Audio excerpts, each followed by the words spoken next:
Audio good. Is the audio?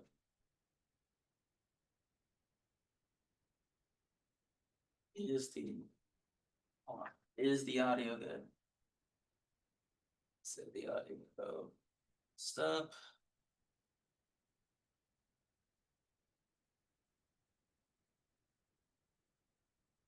Hello, hello. Okay. Yeah, I just wasn't speaking that enough. Good. All right. Let's keep.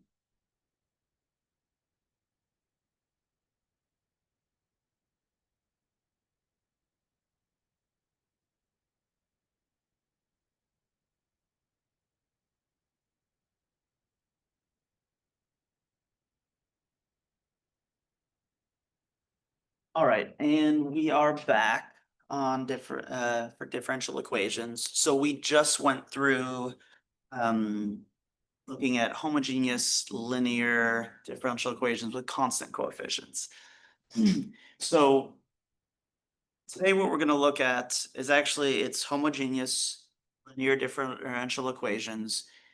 Um, so this title, this section, they call this with undetermined coefficients. So homogeneous linear differential equations with the undetermined coefficients. However, I think that's a pretty kind of a bad name for what we're gonna do.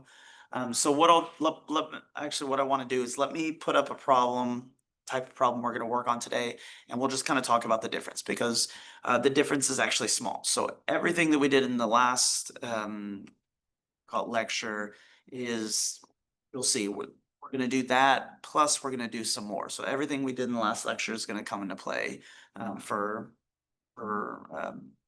what we're going to look at today. So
so the first so let me write up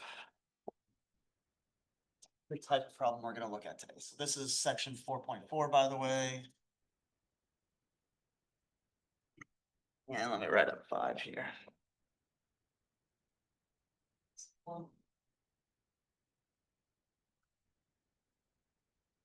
So 1/4 y double prime plus y prime plus y. Notice so far this looks no different than yesterday or the last lecture. So, uh, uh, however, difference is going to be the right side. It's 2x equals x squared minus 2x. So this is the big difference. So actually, again, notice that everything on the left side is literally no difference than anything we looked at on yesterday on the last video. This is a linear second order differential equation. You have constant coefficients. None of that changes. So the stuff we're going to be solving still linear, still second order or higher, still constant coefficients. Literally the only difference is that instead of it being going 0, it's going to equal some function of x. So the key that you'll see today that will differentiate in later sections. Key that you'll see today, though, is that whatever's on the right side, it's not gonna be zero, but it's not gonna be a function of y. It is just gonna be a function of x. All right, so that is our only difference. So basically, so it's not homogeneous. Homogeneous would be equals zero. These are non-homogeneous linear second order differential equations, or in this case, second order, it could be higher.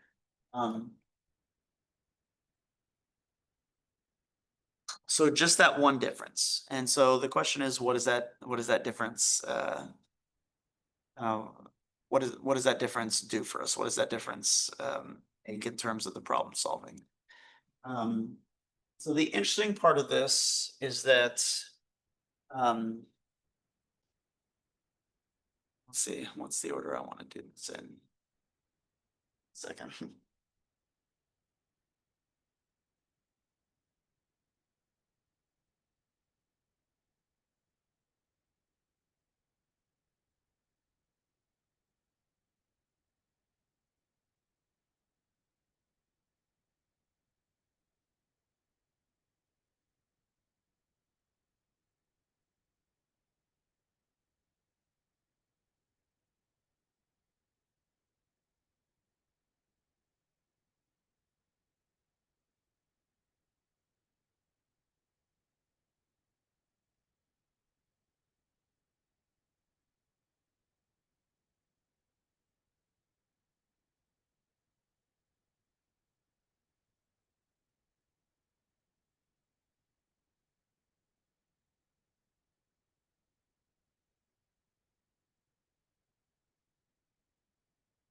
Okay.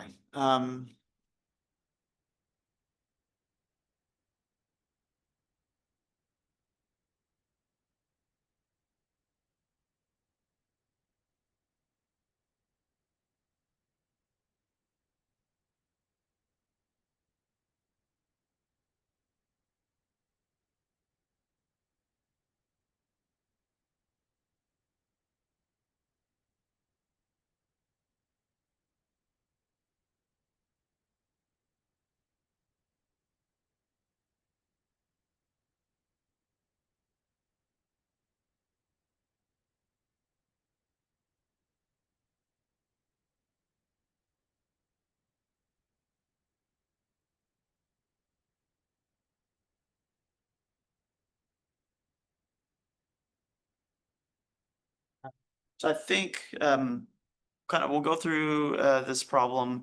Kind of talk about. I think the way I want to present it to you, at least to make sense with what we saw from yesterday, is kind of the reverse order that they do it in the book. Doesn't matter the order that you do this in, but just to make it connect with what we did in the last lecture and make it make sense. So in the last lecture, we saw equation like this.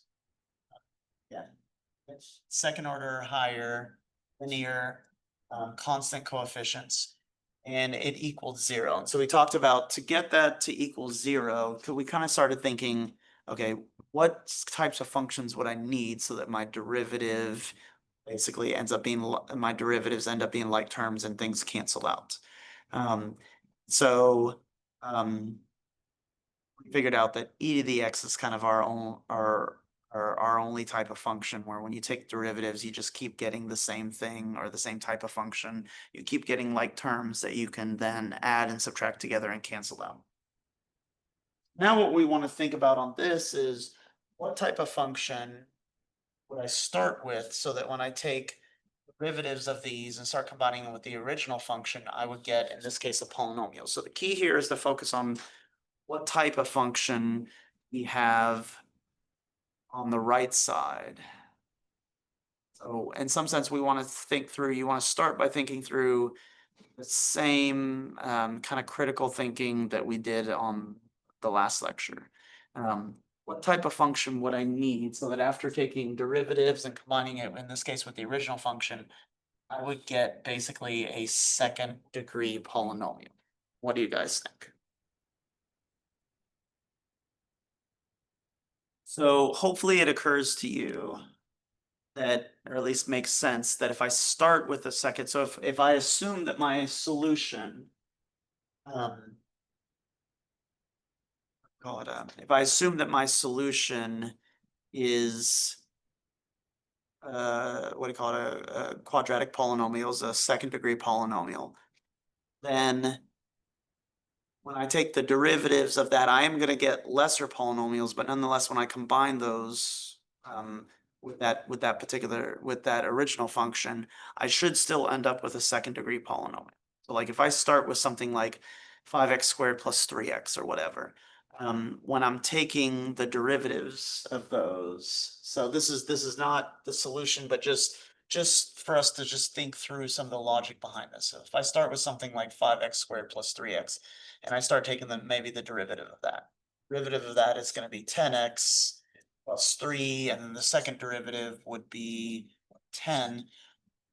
But then if I combine these together using constant coefficients, the idea and the question and the idea you want to think through is, would it be possible to combine these together in such a way that you would get x² minus 2x? And so I don't want numbers for it, but I just sort of want you to think through that question. Would it be possible to combine something like this together with different constant coefficients to possibly be able to get x² minus 2x? Good. It seems like it's possible. So it'd be a little bit of a game. You'd have to figure out what to multiply this by and what to multiply this by and what to multiply this by in order to get these to carefully combine to x² minus 2x, but it's at least possible, right? And sometimes that actually ends up being a game of called systems of equations. But even beyond that, it just hopefully to you kind of looking at the screen, looking at those pieces, you can see in your mind that it's possible if I multiply these by certain coefficients, be able to combine them to get x² minus 2x. So this differential equation, the output, so we're saying 1/4 of the second derivative plus the first derivative plus the original function equals x² minus 2x. So my output, they use almost the same word for it in the section. The output is x² minus 2x.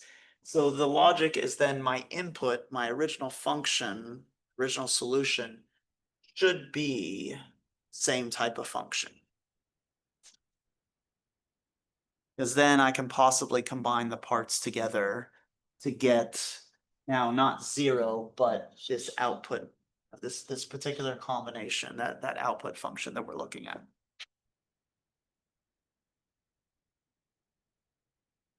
So that becomes the logic behind solving these, again, linear differential equations, second order or higher, but non-homogeneous. So by having, they're non-homogeneous means they have some function of x over here.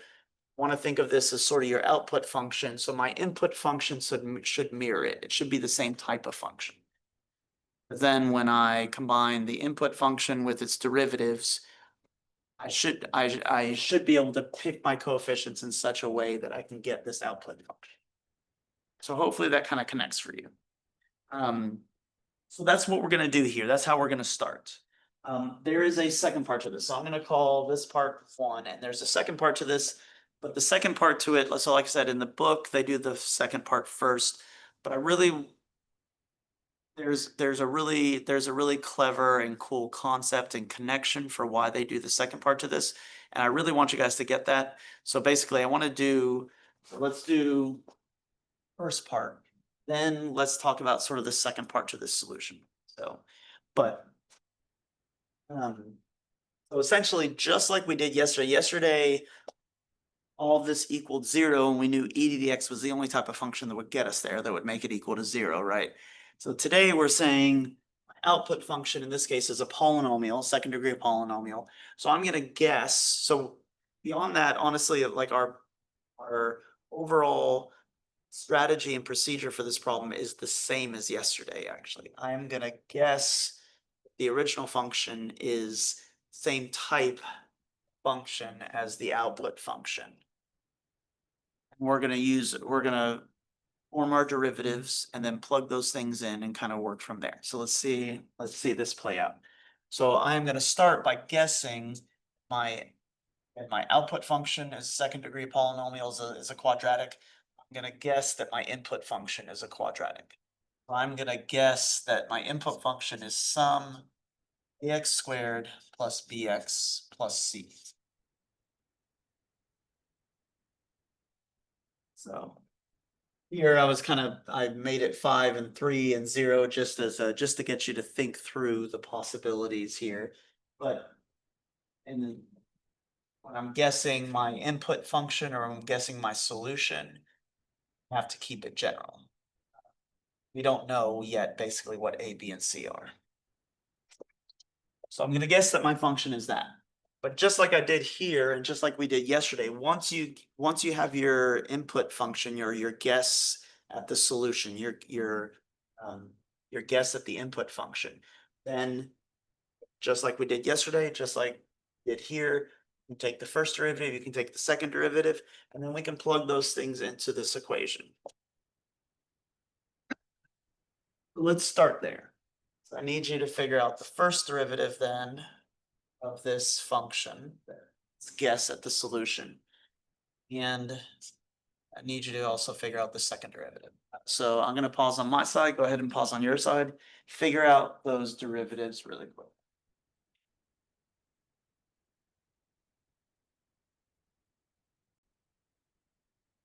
All right, see what you got.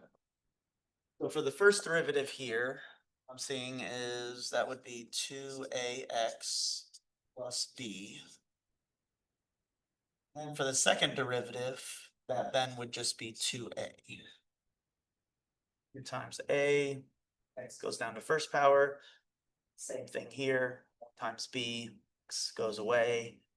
Derivative of a constant is 0. So this should have been your first and your second derivative. So now what I'm going to do is I'm going to plug these in to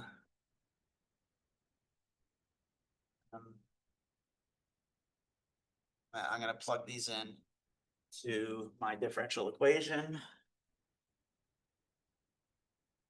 And we're gonna kind of work this through from here. So y double prime was 2a, second derivative was 2a, so 1/4 of 2a plus first derivative was 2ax plus b plus my original, which is ax squared plus bx plus c.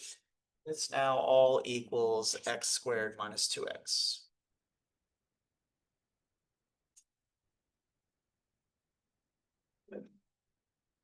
Now let's take a look at what we have. So now what we have, so by the way, so this from here, what we're doing from here is something that you've actually done in college algebra and I think probably calculus classes before. Well, where you make these substitutions, what you end up with is an equation left and right. Notice that the equation on the left has a bunch of pieces, but nonetheless, it's a quadratic equation. The next squared term, there's several x terms that we can combine. And then there's several terms that are just constants. But nonetheless, so in fact, let's do that. Let's find like terms on the left side so that we get it to look like x squared, x, and a constant. So this left side looks like we get ax squared. I'm going to combine all the terms that have an x with them. So plus going to be 2a plus b times x. We have 3 terms actually that make up my constant. So first of all, 1/4 of 2a, 1/4 of 2 ends up being a half.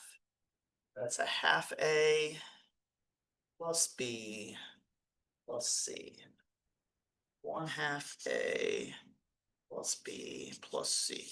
And you don't have to put this in parentheses, but I'm going to put this in parentheses because of the point I'm about to make.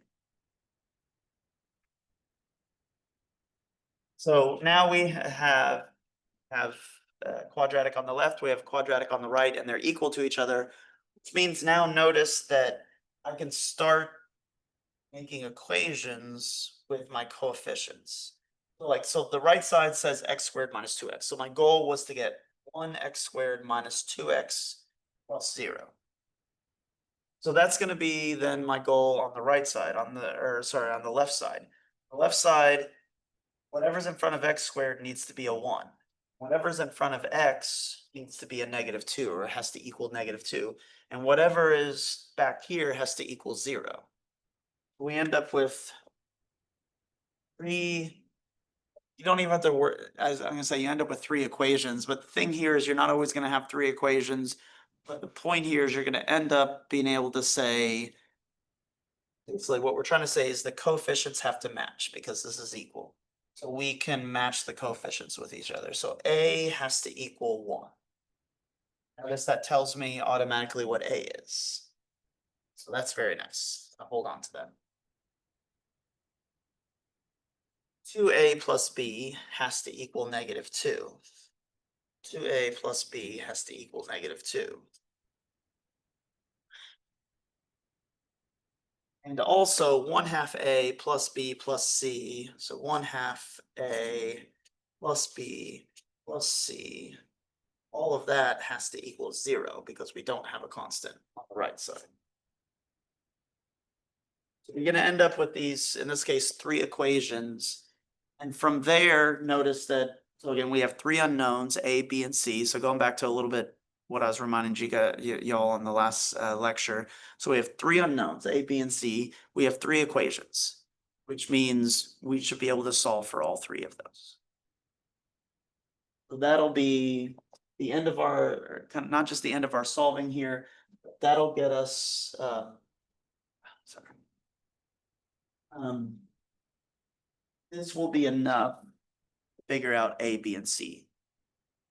You got 3 unknowns, you need at least 3 equations. So, but like I was saying, even this, again, hopefully you've seen this type of, this is not some new equation solving, but this type of problem or setup before where you're trying to match, usually it's a polynomial, you're trying to match polynomials left and right, and you're essentially just matching their coefficients. But by doing that, you create 3 equations, which happens to be, in this case, enough to find your 3 unknowns. So we should be able to find A, B, and C from here. So I want to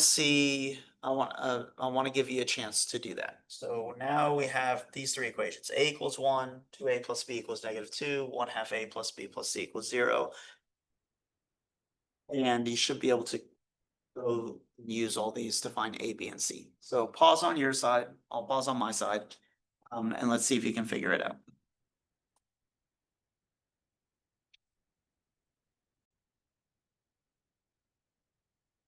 All right.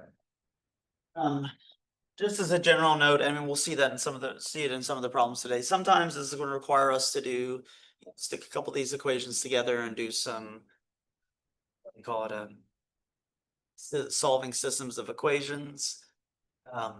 Maybe stick all 3 of the equations together and do systems of equations. This one happens to be, I have to say, happens to be really nice.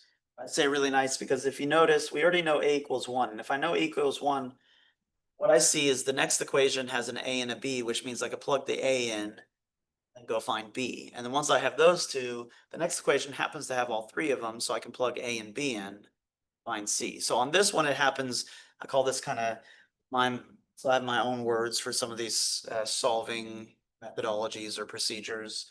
And I call this kind of cascading equations or cascading substitutions or cascading. It's like a set of waterfalls that feed into each other. So A equals 1 feeds into this.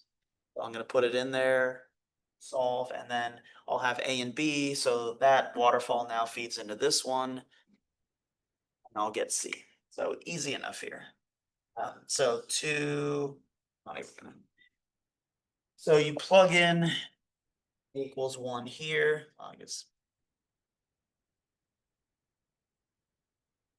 And that's a 2, and then I subtract 2. Actually, sorry guys. So 2 times 1 is 2, and then I'm going to subtract 2 from both sides, and B is -4. Now I know B is -4. And now that I know both of those, I'm going to plug 1 in here, -4 in there. I'm going to end up with 1/2 -4 plus c equals 0. 1/2 minus 4 is -3.5.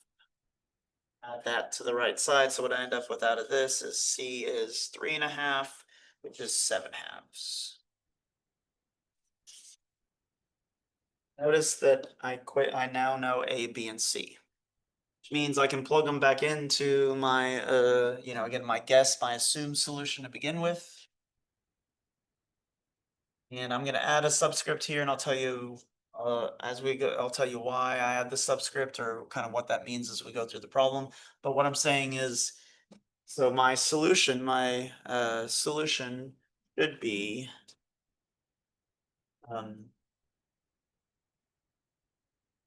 yeah, that includes a constant, so we're actually good.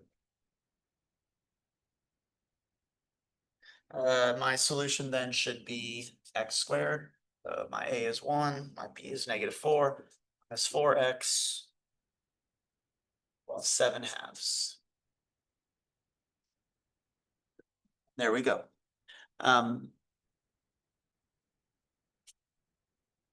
Good. So again, notice that, so give it a second. So we're actually not done, and let me kind of get to where I can connect you to why we're not done.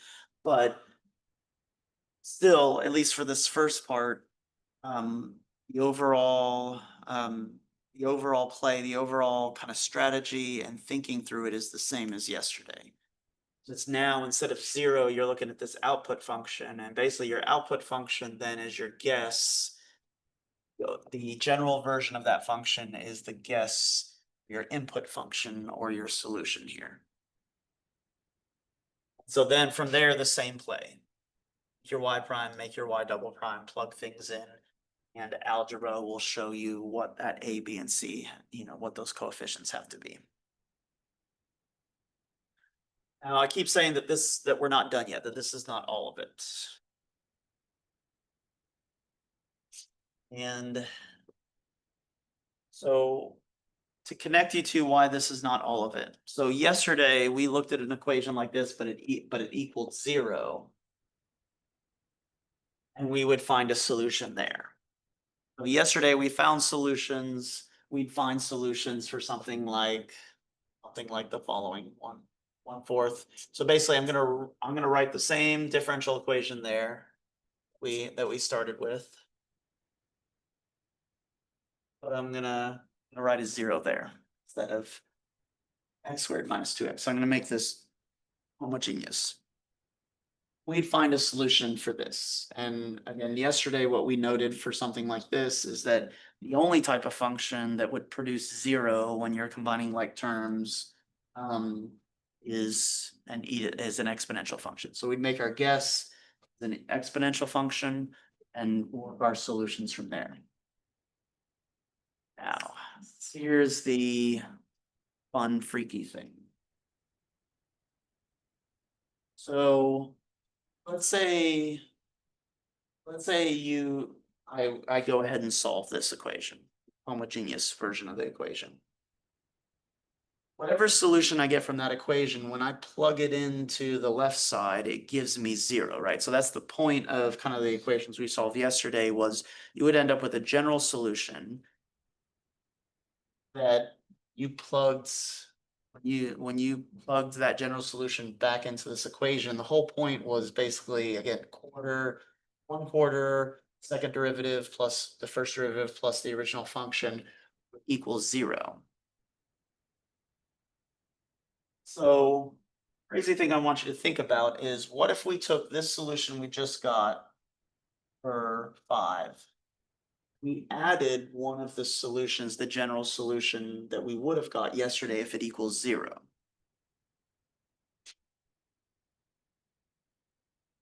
Would it still solve equation 5, or the differential equation that we have today, where instead of 0, we have x squared minus 2x?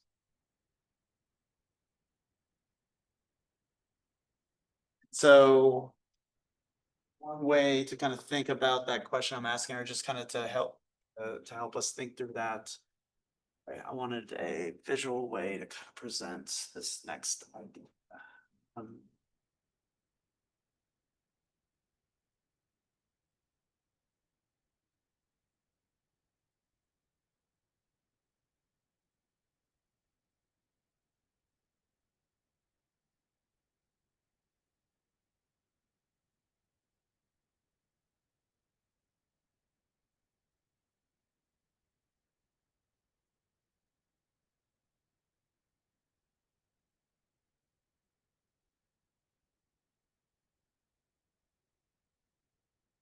think the way we want to think about this. So I'm gonna call this solution we would have got yesterday if this equals 0. So really quick right now, I'm gonna call it y sub c, just so I can do a little symbology here. So what I want to look at is, what if I took the solution we just got for this differential equation and I added on one of the solutions from yesterday, or the general solution from yesterday. Then what I did is I basically, so you want to think of one of the ways you can think of these differential equations is like a machine, right? So like a manufacturing plant. So my input is the solution, and I'm going to put it through the differential equation, and the output then is whatever's on the right side of that differential equation. So if I put in this solution, this differential equation, and it hits this line and the manufacturing plant, and this line and this line, my output is x squared minus 2x. If I put in this solution, my differential equation, to 1/4 y double prime plus y prime plus y. So this, and when I'm saying this solution, we haven't solved it yet, but this solution is whatever would have given me 0 yesterday. Then I get 0. So I want you to kind of think about,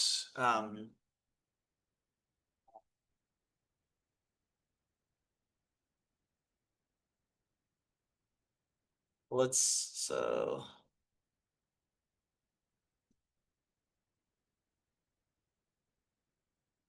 think about this differential equation, just the left side of it.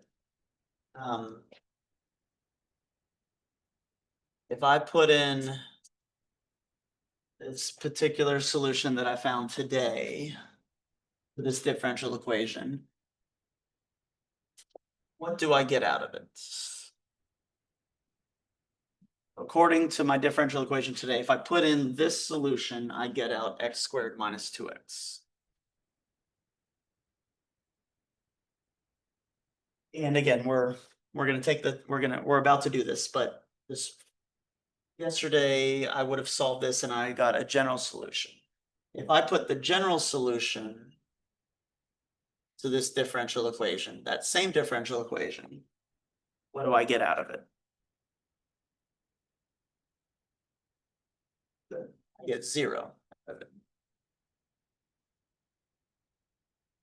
So if I add these two solutions together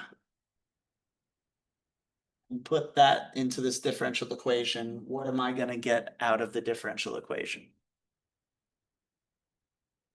So we know with the patterns of derivatives from Cal 1. So I'm saying if I add these two solutions together, I put them in this differential equation, all I got to do is add together their separate results. So again, with derivatives, if you're adding or subtracting the two functions together, you can just do the work separately. You can take the derivatives of the first one, take the derivatives of the second one, and just add your results, right? So if I take this solution and add what I would have got yesterday if this equals 0, and hopefully the aha moment for you, the crazy or kind of the cool thing here is that if I add these two functions together, my result is x squared minus 2x plus 0. Again, yp, the solution today gives me x squared minus 2x. The solution yesterday gives me 0. But when you add these together, what do you get?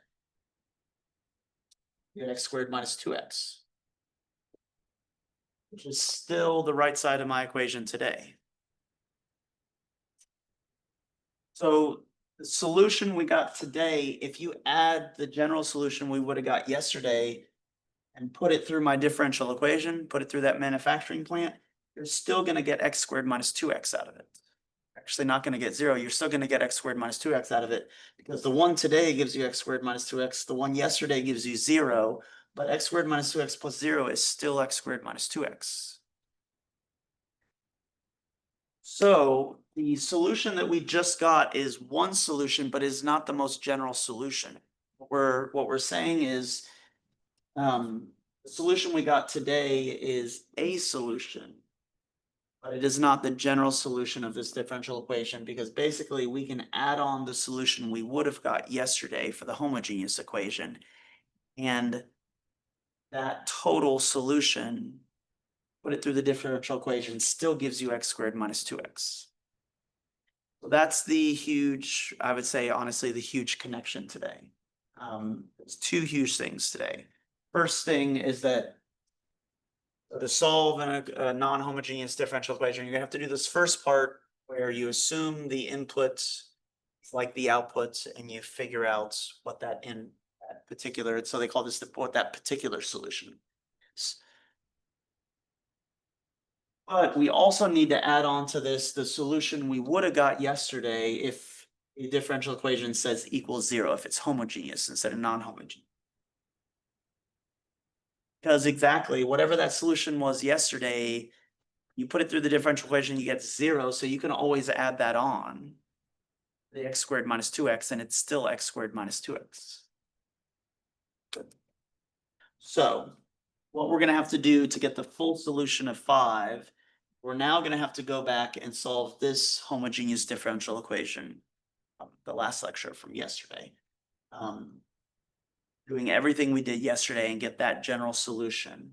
By the way, that general solution for a for a non-homogeneous differential equation, that general solution, when you set it equal to 0 and you solve the homogeneous version, they call that the complementary solution. So that's why they're using C here, then P here. So this is the complementary solution. This is the particular solution. You combine those together and that gives you the general solution, because that general solution, when you put it through the differential equation, it's still gonna give you x squared minus 2x. Okay, so hopefully that all connects for you, but also then that shows you why you need to now solve this differential equation.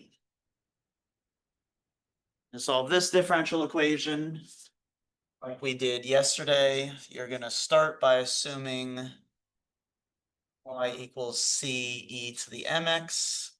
You're gonna go through solving that homogeneous differential equation from there.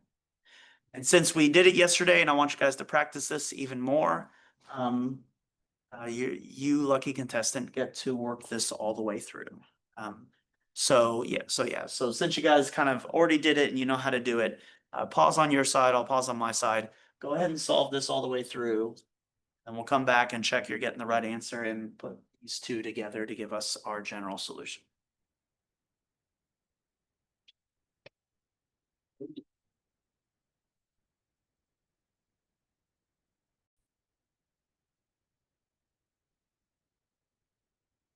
All right, so let's kind of work our way quickly through this. So y prime and is going to be, so the same things we ended up with yesterday. E to the mx, y double prime, c m squared e to the mx, and you plug all those in. So what I'm going to do is just show the results here. Again, if you're just writing the auxiliary equation out of this, that's perfectly good. Just because I'm a teacher and I'm a perfectionist and kind of feel like if I didn't write something else there, somebody would miss something. I'm gonna at least write a couple more steps, but then we'll get straight to that. So plugging all this in, then factoring, what you're gonna end up with is what? So c e to the mx times 1/4 squared plus m plus 1. All this equals 0. The first part can't equal 0. So this second part is really what's going to give us our complementary solution here. 1 equals 0. And surprisingly, this does factor. Should be what, 1/2. Actually, be 1/2 m, 1/2 m, and basically plus 1 plus 1. So this is gonna give me actually a repeated solution. So the repeated solution here is second -2, which means that our complementary solution, or our general solution, if it was homogeneous, it's gonna be e to the -2x, then plus x e to the -2x. Remember, if it's a repeated solution, you get this extra term, this x times that same piece there. So then my overall solution, so basically take this, combine with this, add a little bit of salt. My overall solution is e to the -2x plus x e to the -2x plus x squared. Oh, no, I'm sorry. I didn't put c's here. Sorry, y'all. That's going to be c1. It's going to be c2. We need those here as well. So let me just rewrite that. C1 e to the -2x C2 x e to the -2x and plus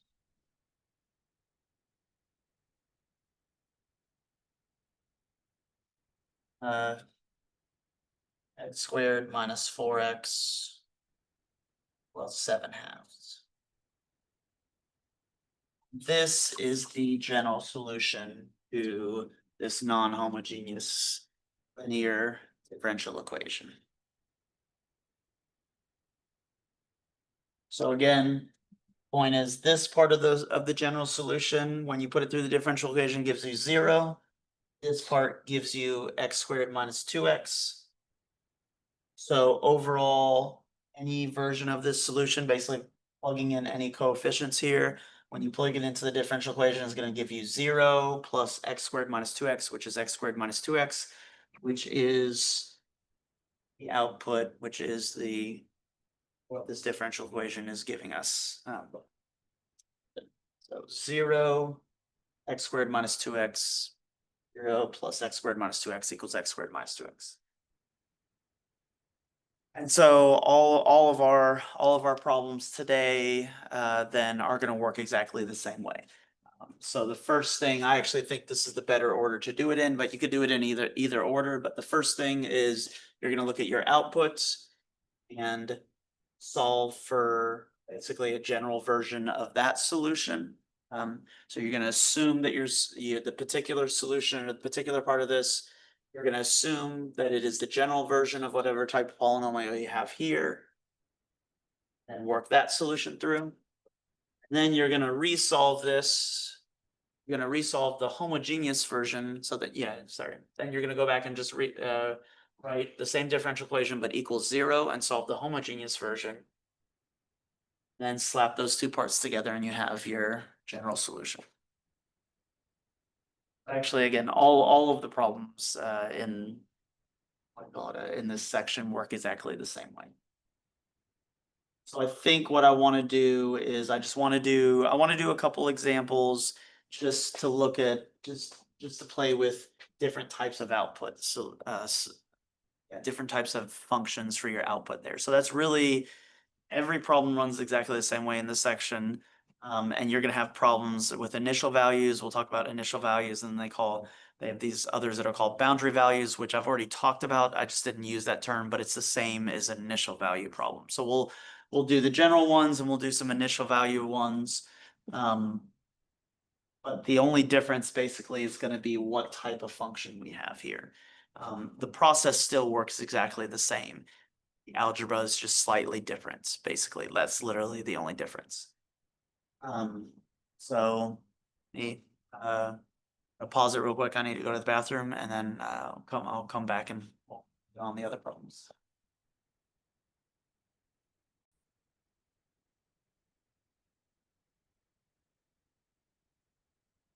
Right, so let's look at these problems.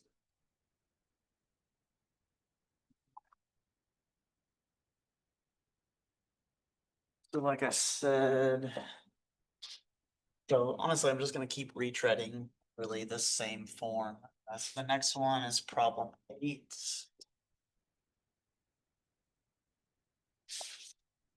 And problem 8 says.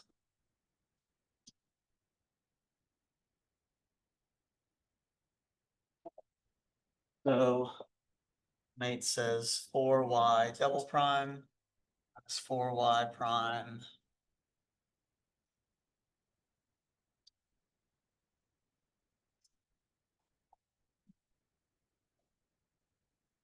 minus 3y equals cosine of 2x. So now my output function is a trig function, cosine in this case. So let's see how that kind of changes. Again, the overall play procedure is going to be exactly the same, the structure of the problem. But let's see how it changes kind of the algebra that we're dealing with and kind of what else it changes. So the first thing we're going to do again is we're going to guess the particular solution, and the particular solution should mimic the type of function that we get for our output, this differential equation. The output's a cosine. Your first guess might be just a cosine 2x, right? And when you take the second derivative and first derivative, you should get some combination of those that we can add, subtract together and get, in this case, 1 cosine 2x. But for this particular trig function, I do want you to be careful. So if you think about it, when you take a derivative of cosine, what do you get? What is the derivative of cosine? So the derivative of cosine is actually negative sine, and the second derivative, derivative of negative sine, is going to be negative cosine. But since that first derivative is sine, when I take the first derivative, I'm plugging in for the first derivative here, I'm going to be getting a sine out of that, which I don't see over here, right? So just assuming that the particular solution is a cosine doesn't account for the fact that you're going to get sines out of this when you take derivatives, and those sines have got to combine to 0 because we don't have a sine at the end for this problem. So because of that, your general solution here, you need to assume it is also has sine involved. Because so first of all, when logic, or when you take the derivative of sine, notice that you're also going to get cosine. So the derivatives of this will contribute to this cosine in the end. But the second derivative of this will have a sine in it, and that should balance out with the first derivative of the cosine so that you end up with 0 sines in the end. So again, if we just assume it's cosine, problem is the derivatives of cosine is sine. If it has nothing else to cancel out with here, you should see a sine over here, which we don't. So we literally are putting in this second term, b sine of 2x, because the second derivative of that, one of the derivatives of sine, second derivative is negative sine. That will balance out with sines that we're getting out of the first derivative here, so that we end up with 0 sine in the end. So basically, when you're doing sine and cosine, you need to assume that your general solution has both parts, so that when you're doing these derivatives, basically you'll see some of these solutions are assuming you get both parts, but if the output here has either cosine or sine, you need the other ones to cancel out as you're doing your derivatives, and so you need both of these pieces to begin with. So we're going to assume our particular solution is this. With that in mind, you want to do y prime, y double prime, plug them in, work from there. So the first thing I'll have you guys do is figure out y prime, figure out y double prime. So pause on your side, I'll pause on my side. Let's do that.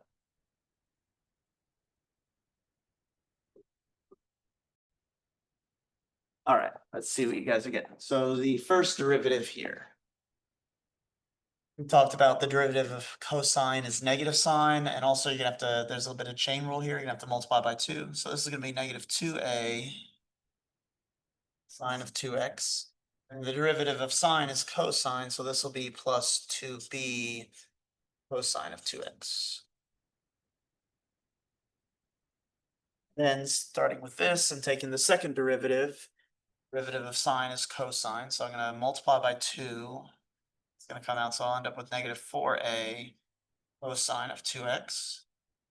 The derivative of cosine is negative sine, and I'm multiplying by 2, so I end up with minus 4b sine of 2x. Kind of a lot of mirrors and symmetry here, so it's gonna work well for getting to our end solution. All right, so now I'm gonna plug all of this in. 4 times y double prime. So I'm gonna end up with negative 16a sine of 2x. Minus 16b sine of 2x. This is almost overdetermined, really. And minus 4y prime. So that's gonna be minus, well, actually plus. So using y prime there, so it's gonna be plus 8a sine of 2x. And negative 4 times this give me minus 8e cosine of 2x. Then minus 3 of the originals. So minus 3a cosine of 2x. Minus 3b cosine of 2x. All of this, I'm just going to put it down there. All of this equals, well, I guess we do need the other side. Face this a little.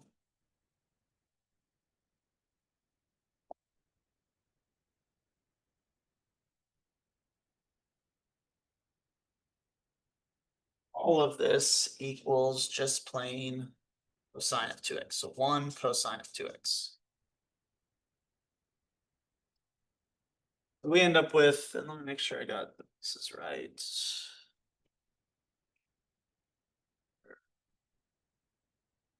Yeah.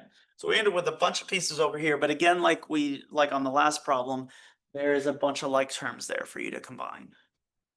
There's a bunch of like terms here to combine, and then you can set, once we combine like terms, we can set the coefficients equal to what you see here, which is just 1 cosine 2x and technically 0 sine 2x. So what I'd like you guys to do is pause on your side, I'll pause on my side. Go ahead and combine your like terms and get your, it'll end up being 2 equations out of this. Go ahead and do that really quick.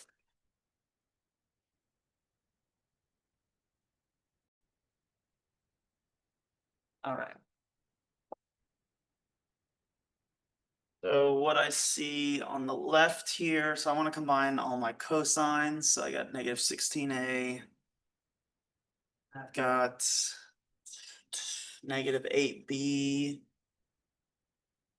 And I've got negative 3a. So I've actually got, basically, this is all going to combine to negative 19a minus 8b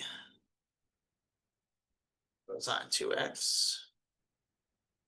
Then for my sines, I have what? Negative 16b. I have 8a. One of these should, sorry. I wrote this wrong. I said it right, but I wrote it wrong, man. That should be, that's cosine. Wrote this wrong. 3b sine 2x. Yeah. So negative 16b, negative 3b plus 8a. So also have then is negative 19d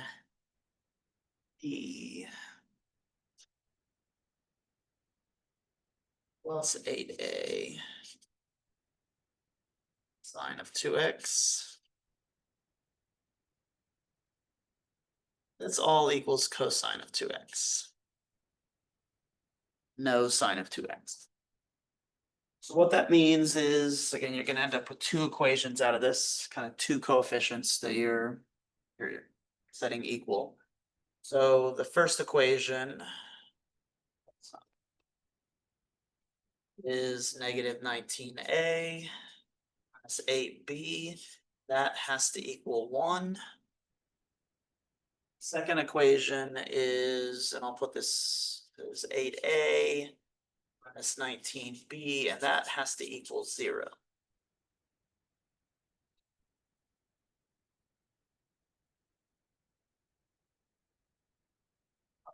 So we end up with two equations. It's unlike the last one, is not as maybe as nice to solve.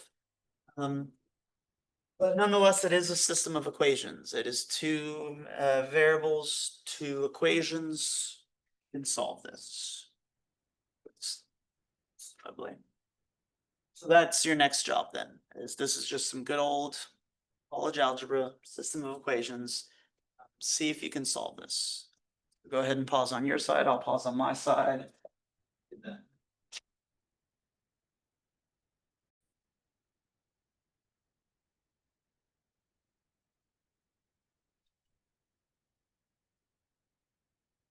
Let's just go ahead and bring this up here.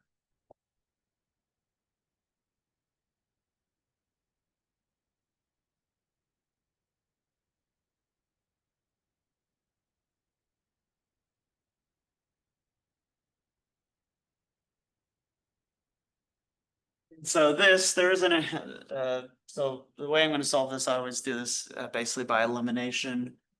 Um,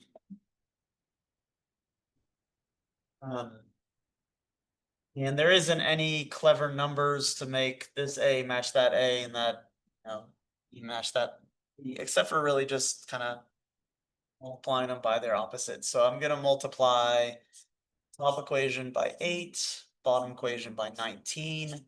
That'll make my A's match, and we can go from there. So 80, 8 times 9 is 72, so that's gonna be negative 152 A, 64B is 8. That's gonna be positive 152A.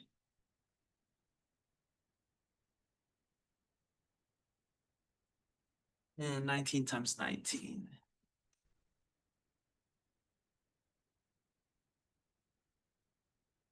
It's 361. So minus 361B.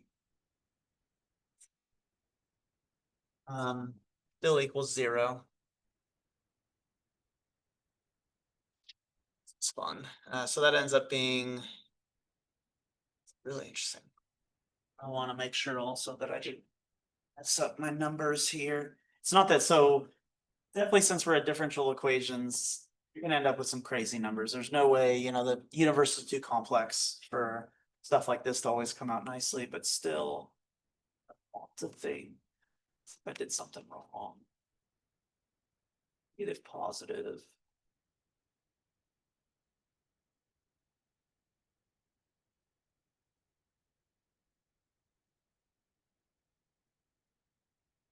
Oh, fine. Negative 4, negative of these. 4s, those are both.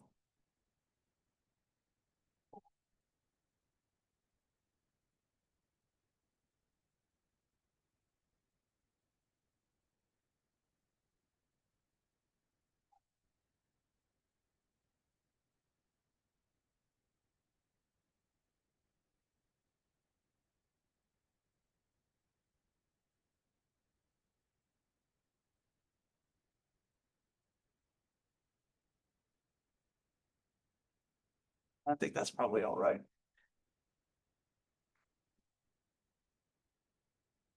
So combining these, you're gonna end up with negative 425B equals 8. divide by -425, and that's a horrible fraction, but nonetheless, it is true. It is correct. My b here is going to be -8/425. So then I can feed b back into one of these equations, probably this one, because it's a bit nicer to deal with, and solve for a. Feed b back into there. So we're going to end up with 8a minus 19 times -8/425, 0. And so I'm going to do, I know I'm going to end up dividing by 8. So really quick, I'm just going to do some, instead of multiplying this out, I'm going to move it to this side and divide by 8 so my 8's cancel. And that'll just make this a bit easier to deal with. So -19/8 times -8/425. So that skips. So a lot of multiplication that's not necessary there.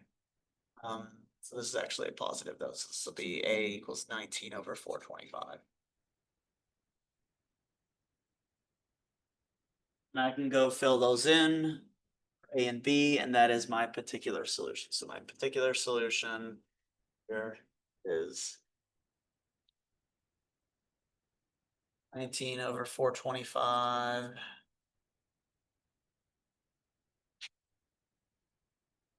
cosine of 2x minus 8/425 sine of 2x. You want to, you could combine this into one fraction if you want. I'll probably do that at the end, but I mean, this works good enough.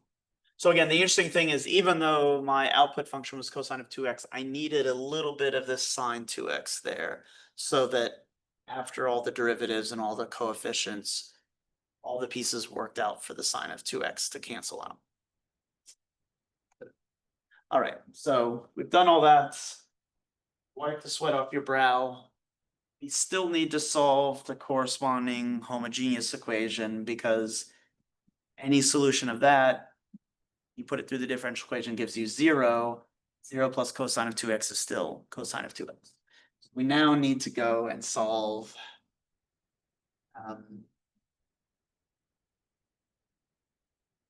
4y double prime is 4y prime minus 3y equals 0.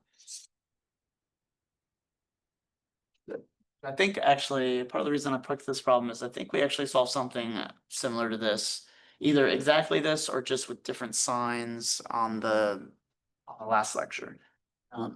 So I would love to say that was planned by me, because I just saw all this stuff and I looked at it a week ago and all that kind of stuff.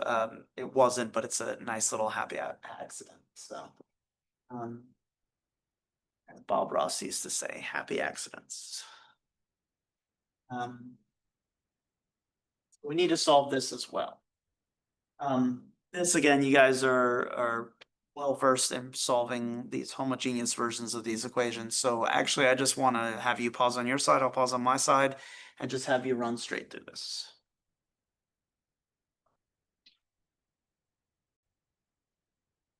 All right, let's work our way through this. So we assume that the original is c times e to the mx. Y prime is cm e to the mx. Y double prime cm squared e to the mx.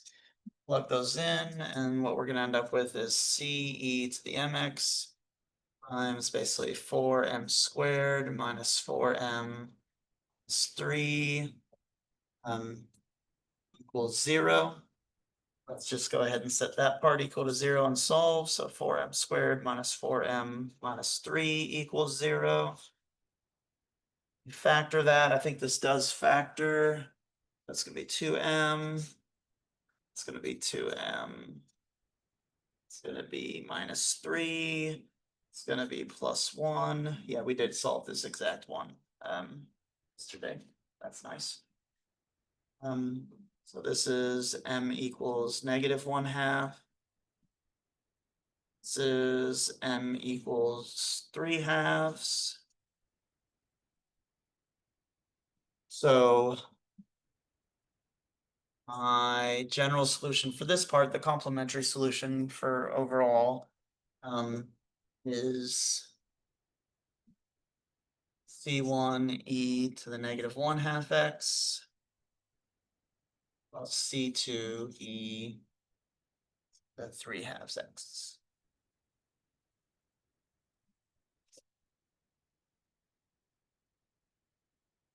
So my overall solution, let's make sure I'm not too far over on the board. Yeah. So my overall solution then, y equals both of these things slapped together. So like I said, on this one, just to save some space, I will combine these. On a particular solution, I'll combine that into one fraction. So it'll be 19 cosine of 2x minus 8 sine of 2x over 425. All of that plus C1 e to the -1/2 x plus C2 e to the 3/2 x. That is our general solution for that non-homogeneous differential equation.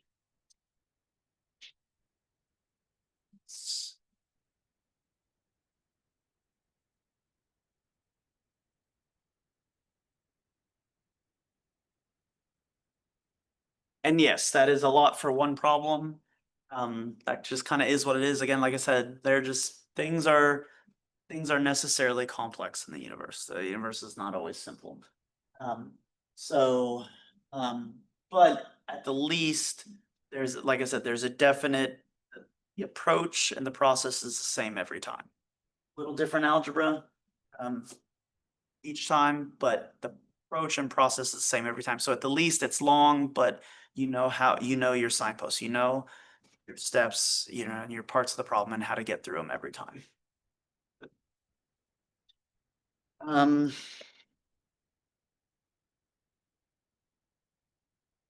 So in general, you can solve non-homogeneous linear equations like this as long, so the one thing they mentioned in this section, and the one thing I want to mention is that surprisingly though, every output function, so not, you can't do this for every output function. But you can do this if your output function is a polynomial. You can do this if your output function is, what do you call it, a sine and cosine and kind of your simple trig functions. You can do this if your output function is an exponential function. Actually, so but you can't do this. So there's actually a list, I think, in this section of types of functions that work, and I think there might be a couple more. But they're actually, if you go outside that list of types of functions, it doesn't work. And so I would say practically for what we're doing in this class, if it's a polynomial, sine or cosine, or exponential function, then you can solve a non-homogeneous linear equation this way. If it isn't, then we can't, and we'll need more tools and techniques, and that's what I call it that's what the next two sections are going to be for, at least the next section. So we have a section 4.6 on variation parameters, and then a section 4.7 on Cauchy-Euler equations, and they start to give us tools for non-homogeneous linear equations when this function is not some nice function. All right, let me think about it. So I wanted to go over two more problems. One, basically two initial value problems, but I may just not have time for it.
let's try to move through two more of these, maybe as fast as possible.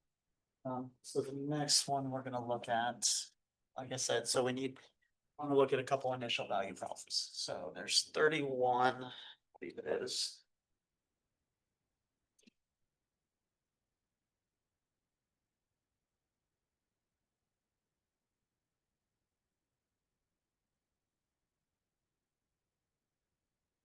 Prime plus 4y plus 5y equals, and what they have here.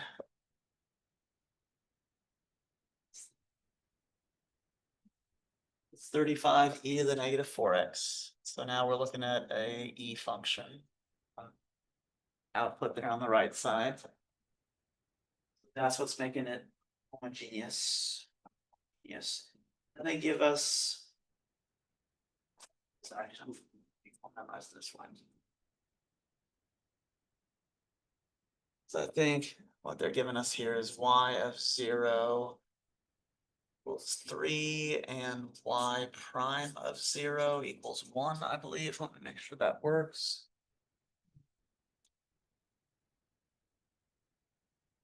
So we saw a problem like this, just overall. So differential equation plus initial values.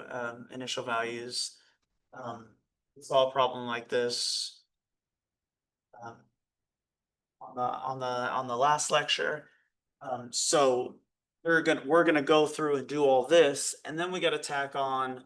So basically, by the end, this wouldn't be the solution, but by the end, we're gonna have two coefficients, unknown coefficients. So remember that they're giving us two bits of information so that we can go and figure out those two unknown coefficients. So actually, what I'm gonna do for these last problems, I'm really sorry, guys.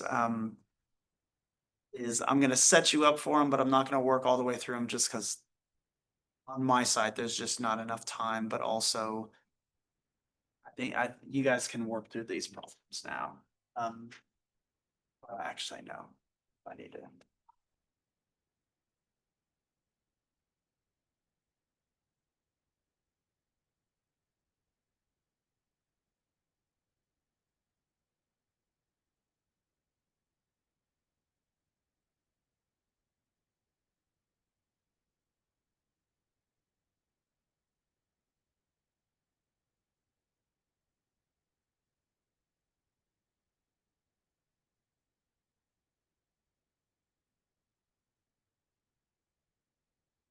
Yeah, I guess we probably still.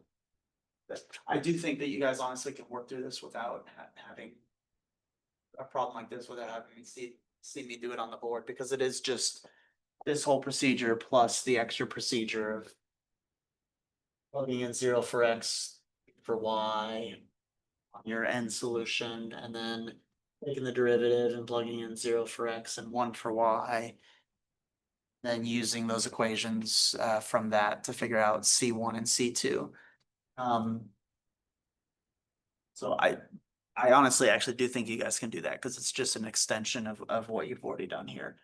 But it's still maybe helpful just to see some of the stuff that happens when you're solving this. So yeah, so maybe we still will. Let me erase all this though.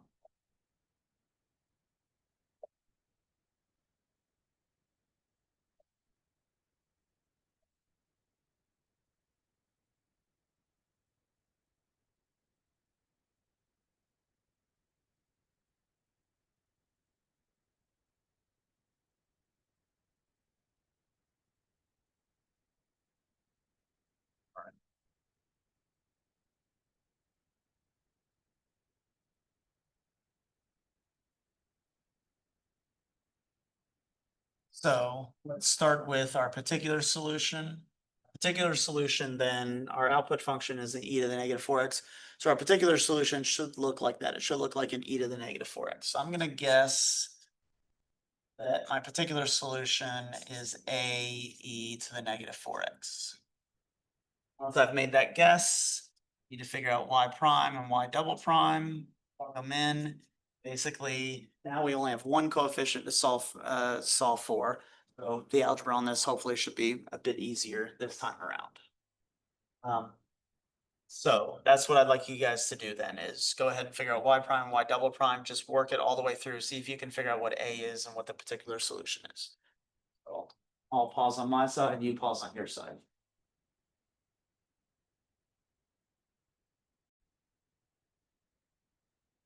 All right. Easy enough. So y prime is gonna be negative 4a to the negative 4x. Y double prime then is gonna be 16a e to the negative 4x. And what I'm gonna do is go ahead and plug those in. Get 16a e to the negative 4x.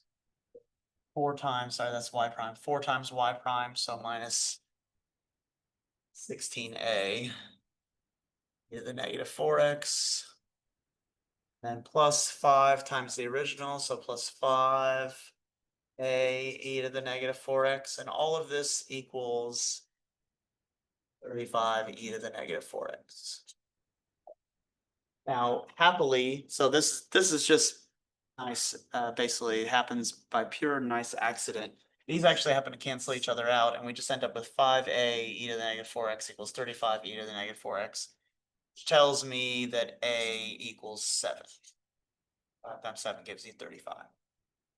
Which means that my particular solution is 7e to the negative 4x. That's the first part I need.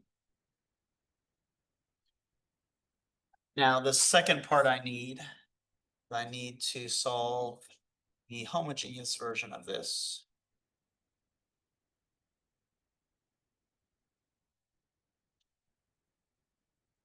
Which means, again, you're gonna assume the solution is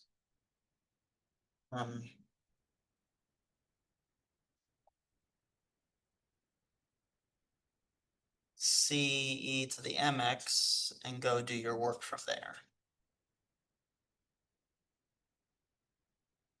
So again, let me have you work that through. So go ahead and pause on your side, I'll pause on my side, and we'll work this.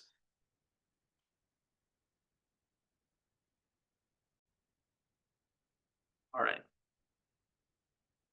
All the usual things here.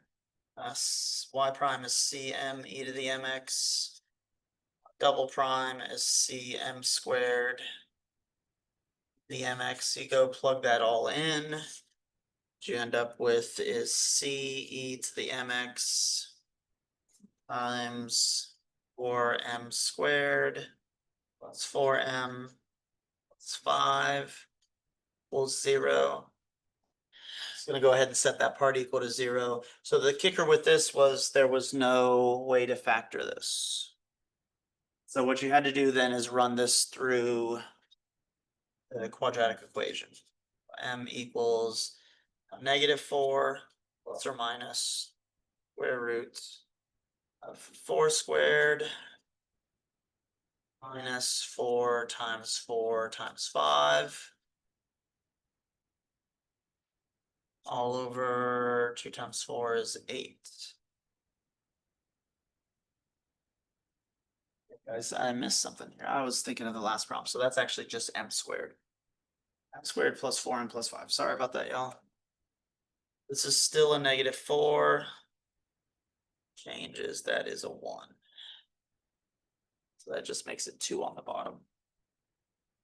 And when you do this, 16 minus 20 is -4. So this is going to end up being -2 plus or minus 2i over 2.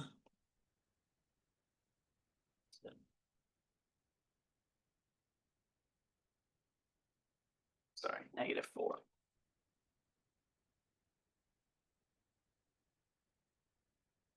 My solutions here are -2 plus I and -2 minus I. Now remember, when you get these complex numbers, then your solutions actually end up having to do with exponential function possibly, but also then combined with cosines and sines. So remember from the last section, Again, I kind of talked about, there was a bunch of algebra and we didn't have the time to go over it. So you could just sort of memorize a form and port that into. Um, so. Actually, before I port this into a form though. Show the pieces. Yeah, see, I did just write this wrong to begin with. That was the issue. So I'm sorry about that, guys. This should have been y double prime. That's 4y plus 4y prime plus 5y. Little mistakes.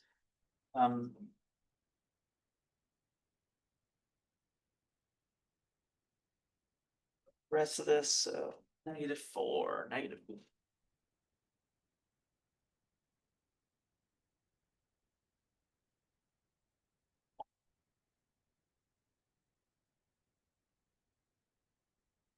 -2i. Yeah, that's all correct. All right, so form we're looking for.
The little form that we port that into.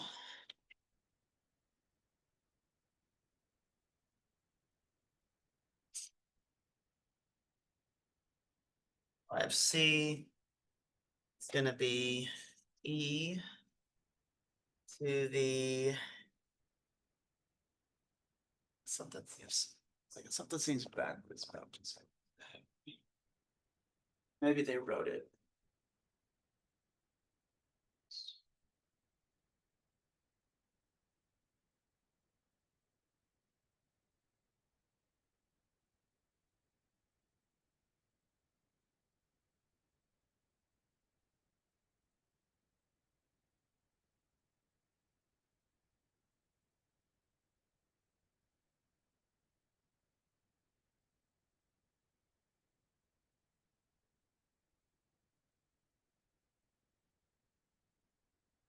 Um, oh. Um, so this is gonna be e to the -2x, so that first number in each of your complex numbers ends up being coefficient on for your e to the x. And this is times cosine, and then the number in front of the I is gonna be your number in front of x here, so times cosine x plus sine x. The I is there, so it's just sine of x.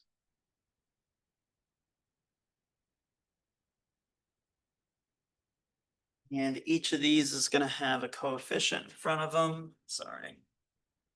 So C1 cosine x plus C2 sine of 1x.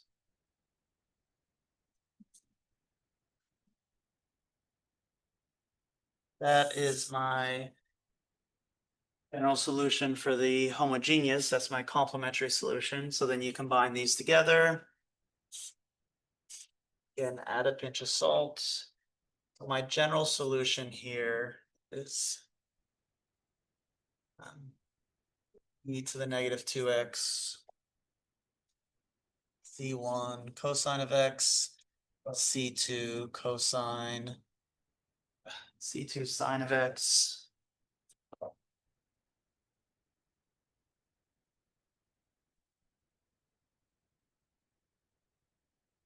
Where do we end up with? Plus 7e to the negative 4x.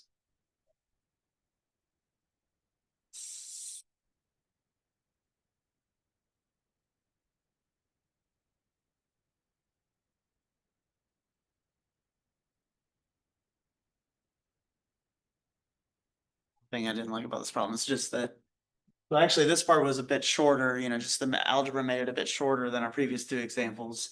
But to make up for that, this next part, I have to do a little bit of work. So this is my general solution. They give you this other information, initial value problem. They want you to find the exact solution, right? So they want you to basically figure out what C1 and C2 are. So, they tell me that y of 0 equals 3. So if I plug in x here, I should get 3. So let's write that out and work that out. So e the negative 2 times 0 times c1 cosine of 0 theta 0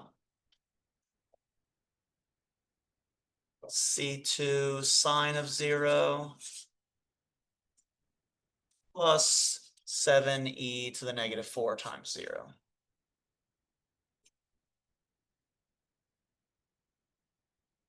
Let's work out some of those pieces. So in particular, so 0, like here, the first e, 0 times negative 2 is 0. What is e to the 0?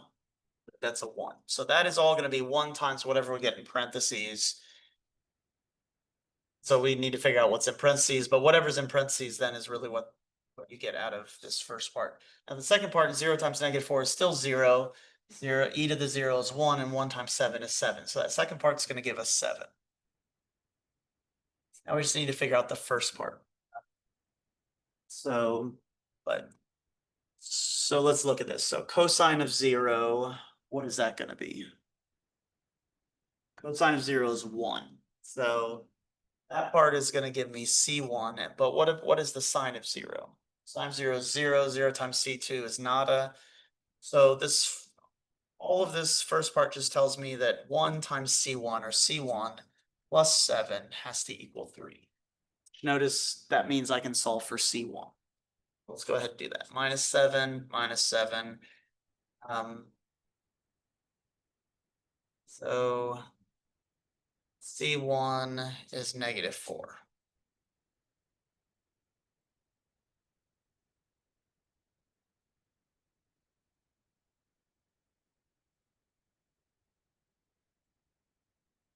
So that told me the first,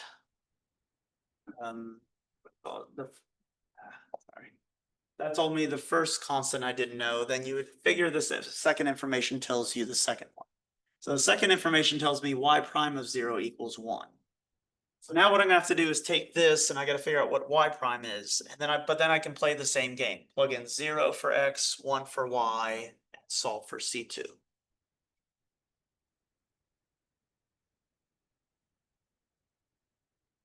Now, figuring out y prime of this is not horrible, but it will take a second.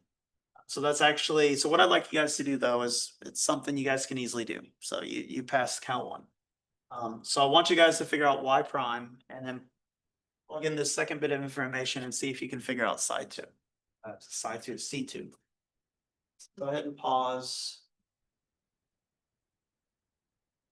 And I'll pause on my side. All right. So y prime. Y prime, so the nice thing is the piece on the end is pretty easy to take the derivative of. This first part though, notice that it's really one function times another. So you're gonna have to use the product rule or that pattern. And so we're gonna end up with a lot of pieces here. So basically it's gonna look ugly, but let's just roll with it. You bust out the derivative and then use the pieces as they are. So the product rule. So I'm saying that my derivative of this first part should be e to the negative 2x times the derivative of this, and then plus this times the derivative of e to the negative 2x. So the first play through is e to the negative 2x, and I'm going to multiply it by the derivative of this. The derivative of this, these are easy derivatives, and you're adding, so we can just stick them together. So the derivative of cosine is negative sine, so it's going to be negative c1 sine of x, and the derivative of sine is cosine, so plus c2 cosine x. On and up. Then we're going to add, second time through, we're going to keep this part and take the derivative of e to the negative 2x. And what's the derivative of e to the negative 2x? That's negative 2 e to the negative 2x. This is going to be minus 2 e to the negative 2x now times c1 sine of x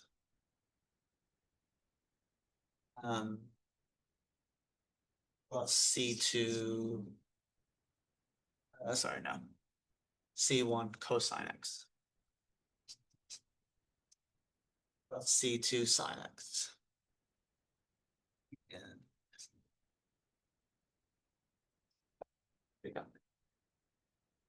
barely, we'll barely get this in. Good. And then, like I said, you also need to take the derivative of the end. It's going to be minus 28 e to the negative 4x. And we got it. Now, if you want, you could take this part and basically combine, figure out like distribute through and combine like terms and kind of work all that out. Honestly, I would just go ahead now and plug in 0 for x and 1 for y, especially because we know when we plug in the zeros and ones, we're going to just reduce things to nice clean numbers and just work out the numbers from there. Sort of is like you could combine like terms, and if it helps you, definitely do it. But it also, to me, just seems like an unnecessary algebraic step because in this case, I'm going to be plugging in 0 for x and 1 for y anyways. So let's do that. So my y prime is 1. I'm going to plug in 0 and see what I get. So negative 2 times 0 is 0, e to the 0 is 1. So that's just going to be a 1 multiplied by whatever I get out of there. Here, sine of 0, 0. That makes the c1 go away, but cosine of 0 is 1. So out of this whole first part, all I get is c2.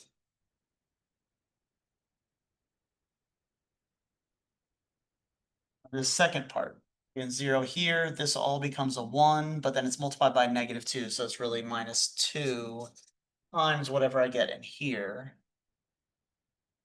What I get in here, second parentheses, cosine of 0 is 1, so I'm going to get a c1. Sine of 0 is 0, so no c2, so it's going to be minus 2 c1. And then finally, I'll get a 0 here. That all becomes a 1 times negative 28, so minus 28.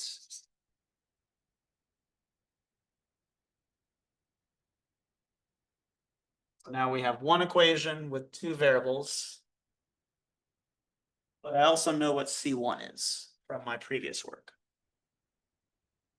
I'm going to then go ahead and plug in C1. Bounce this out, and let's just start working the rest of this out to figure out C2. So C2, negative 2 times negative 4 is plus 8. So C2 plus 8 minus 28. C2 minus 20. Add a 20 to both sides. So C2 equals 21.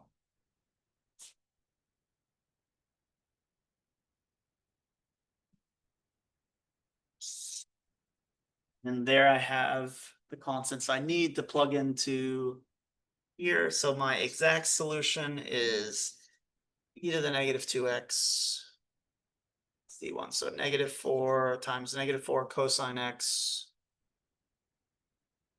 plus 21 sine x all plus 7e to the negative 4x. And that is my exact solution to that differential equation, that initial value problem.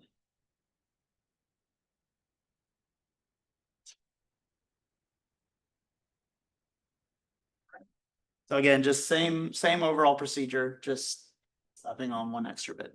I want to show you the start of this next problem, but then you'll see you're just gonna be going through the same stuff. So I just want to show you the start of this next problem more for to talk about the vocabulary they're using, and then that'll be it for today. The last problem I want to look at is, so they call this a boundary value problem. So we've been talking about initial value problems, and suddenly throw this thing in and call it a boundary value problem. Let me write it up here. This is 37.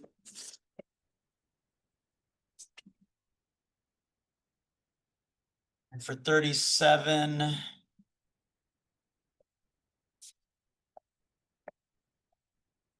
the differential equation is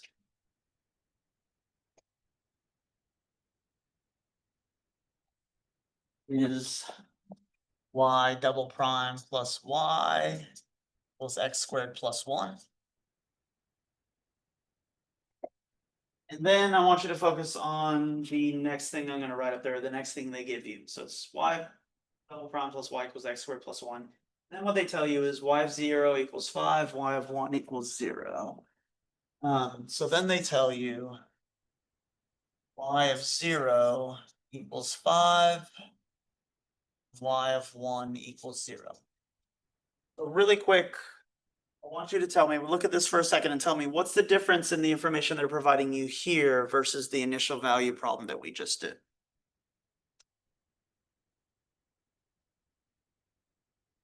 Good. So notice that in the initial value problem, they were giving us y of 0, and then they were giving, or it didn't have to be 0, but they were giving us a ordered pair for the y function, and then they were giving us an ordered pair for the y prime function, for the derivative. Y prime of 0 was 1. Notice here, they're not giving you, the second order pair they're giving you is not from the derivative, it's from the original function. So they're giving you two ordered pairs, basically two boundary values, two conditions on the original function. The thing is, that doesn't actually, basically, that doesn't change how we do this problem, except for when you get to this part, you're not going to have to. So when you get to this part and you have your general solution, you're not going to have to take the derivative and plug plug that second bit of information in there. So basically, the difference in this problem, you're going to do all the same work. You're going to get to your general solution. And then once you have your general solution, you're just going to plug in 0 for x and 5 for y, and you'll get one equation out of that. Then you're going to plug in 1 for x and 0 for y, and that'll give you a second equation. So basically, layout is going to be the same. You're going to end up with two different equations that allow you to solve for C1 and C2. But you're going to get both those equations from the general solution. So you won't have to find the derivative. That's the only difference. So it actually really doesn't change the problem, except for you don't have to do this derivative at the end, which is really kind of nice. So I was talking about this on the last lecture, that in general, when they give you these, I was talking about these initial value problems. To me, there's not a difference between an initial value problem and a boundary value problem, because in general, if I solve one of these differential equations and I have two unknown constants, they're going to have to give me 2 bits of information to solve for it. So whether they're giving me 1 bit of information from y and 1 bit of information from y prime, like we did for 31, or they're giving you 2 bits of information from y, they're giving you 2 ordered pairs from y, they're still giving you 2 ordered pairs, 2 bits of information that allow you to plug those numbers in, give you 2 equations for C1 and C2, that then allow you to solve for C1 and C2. So either way, they have to give you 2 bits of information. So they just do it in 2 different ways. They'll give you, and if you're already taking a physics class too, you might already see what they mean by initial values. So when you get to a physics and chemistry class, you'll see the difference contextually and what they mean by initial values and boundary values. So, and depending on the research you're doing and basically the experiment you're running, it might be easier for you to know initial values versus boundary values, or vice versa. It might be easier for you to know boundary values in some research and experimental setups. But they're not really actually not any different. They're not different problems. Either way, if I got to find two unknown values, I got to give you 2 bits of information, which means I'm either giving you initial values or I'm giving you boundary values, but either way, I'm giving you 2 ordered pairs. So for this boundary value problem, that's why I actually don't want to play this out, because you guys can do this easy enough. You're going to solve this actually exactly like you did the first problem that we went over for this lecture. And then you'll have a general solution. And once you have that, you'll plug in 0 for x, 5 for y, that'll give you one equation, 1 for x, 0 for y, that'll give you a second equation. And then you go and solve for your two unknown constants. And that's it. So that'll get you guys through 4-4. And like I said, this handles linear, second order, and higher differential equations that have constant coefficients. And when they're non-homogeneous, when that function is not a function of y, and it's kind of, I would say, a nice function. It's either a polynomial or cosine and sine or an exponential function. We have to deal with other functions. That's what the next 2 sections is about. So I'll see you guys for the next 2 sections.